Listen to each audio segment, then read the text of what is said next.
belajarnya berat, ngerasa bukunya ini dibuka tapi pikirannya kosong, nggak tahu mana. Pernah? Kalau nggak gitu, soal itu dibaca doang. Tapi gak nyantol soalnya pikirannya gak ada kene, ya. Terus kalau nggak gitu semangatnya pelan-pelan menghilang, pelan-pelan menghilang.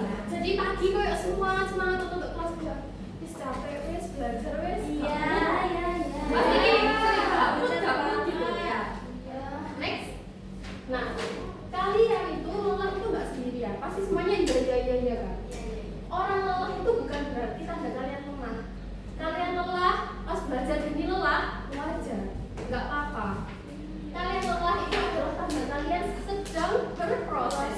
Tapi lelah nggak boleh dibiarin lama-lama karena dia bisa mempengaruhi belajar kalian itu seperti apa. Kalau keenakan lelah wis gak apa-apa cari Mbak Aida lelah wis gak ada belajar, gak boleh kayak gitu. Kalian tetap harus bergerak supaya kalian juga bisa berproses kayak naik tangga. Ya, pelan-pelan yang penting naik. Next. Nah, yang sering terjadi kayak tadi, belajarnya terpaksa. Biasanya yang mempengaruhi kelelahan ini. Belajarnya karena terpaksa, kalau nggak gitu takut nilainya jelek. Itu bikin capek. Kalau nggak gitu merasa aku nggak pintar mereka jadi ya wes lah. Mereka sing pinter-pinter aja lah sing belajar. Kalau nggak gitu membandingkan diri sendiri dengan orang lain. Pernah kayak gitu? Sering. Nah, apa yang harus dilakukan next? Nah, semua itu bisa ada karena ada pikiran irasional. Pikiran yang irasional akan memunculkan emosi negatif. Kalian tahu pikiran irasional itu pikiran apa? Nggak tahu. Ada pikiran rasional, ada pikiran irasional. Pikiran rasional adalah pikiran yang benar sesuai fakta, dan juga irasional adalah pikiran yang salah, yang nggak sesuai faktanya. Contoh pikiran yang salah, kalau gagal aku bodoh. Kalau aku harus selalu bisa, padahal nggak harus selalu bisa, nggak apa-apa kan? Sekali-sekali kita nggak paham nggak apa-apa kan sama pelajaran. Gagal juga bukan suatu hal yang salah kan? Bukan berarti kalian bodoh kan? Nah, gagal kan bukan berarti kalian ulang lagi dari nol. Tapi kan kalian bisa mengevaluasi diri. Oh, gagal itu karena apa sih? Mungkin aku belajarnya kurang. Berarti kan kalian sudah memulai. Oh, kayaknya kemarin hafalan itu kurang, ya bisa belajar lagi. Kalian kan nggak, gagal itu kan bukan habis naik tangga langsung jatuh ke sana. Tapi kan kalian masih di sini, naik. Bukan berarti mulai dari nol. Nah, lanjut. Nah, caranya, sebelum itu Mbak sebelumnya. Di sini ada yang bilang di sini pikiran yang irasional akan memunculkan negatif. Gimana itu kok bisa? Kalian berpikir yang irasional, memikirkan suatu hal yang salah itu bisa memunculkan emosi negatif. Tahu emosi negatif itu apa? Apa contohnya? Marah, sedih, stres. Nah, betul. Lanjut, Mbak. Nah, caranya supaya kalian nggak mudah marah, kan bilang bad mood dan lain sebagainya. Supaya nggak mudah kayak gitu, gimana caranya? Mengubah cara pandangan dari aku nggak bisa diubah jadi aku sedang belajar. Wes aku gak iso, babalah nilaiku elek, jangan kayak gitu. Bilangnya wes gak apa-apa wes, meskipun nilaiku sekarang lagi jelek di bawah 80, gak apa-apa wes, karena aku lagi belajar. Kan seseorang kan gak harus langsung jadi A. C dulu gak apa-apa, B baru A, itulah yang namanya proses.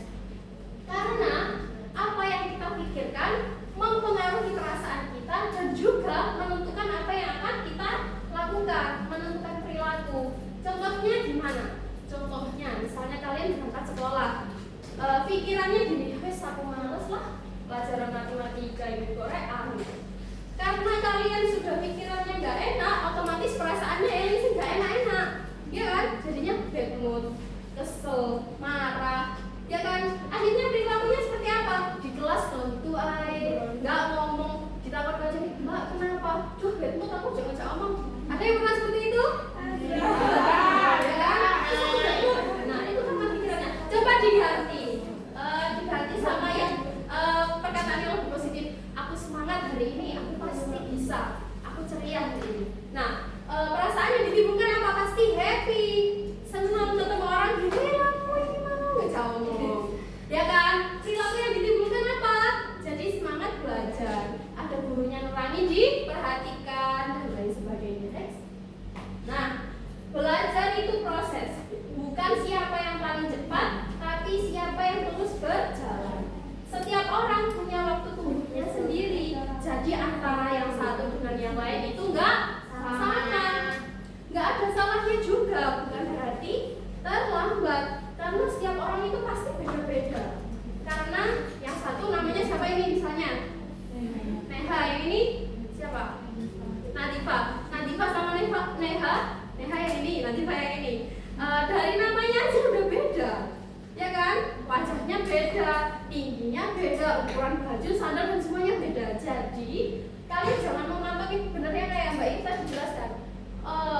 Kesuksesan atau capaian seseorang itu bukan patokan untuk kalian, karena kalian pasti punya kalau sudah menentukan tujuan lo ya, pasti punya patokan sendiri. Jadi nggak usah minder, belajar ya terus belajar untuk diri sendiri, nggak usah lihat orang lain, karena kalian nggak sama, ya kan? Ya.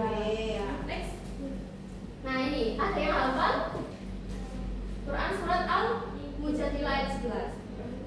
Kalau nggak gitu kita baca bareng-bareng. Yuk. Bismillahirrahmanirrahim. Ya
kalian di masa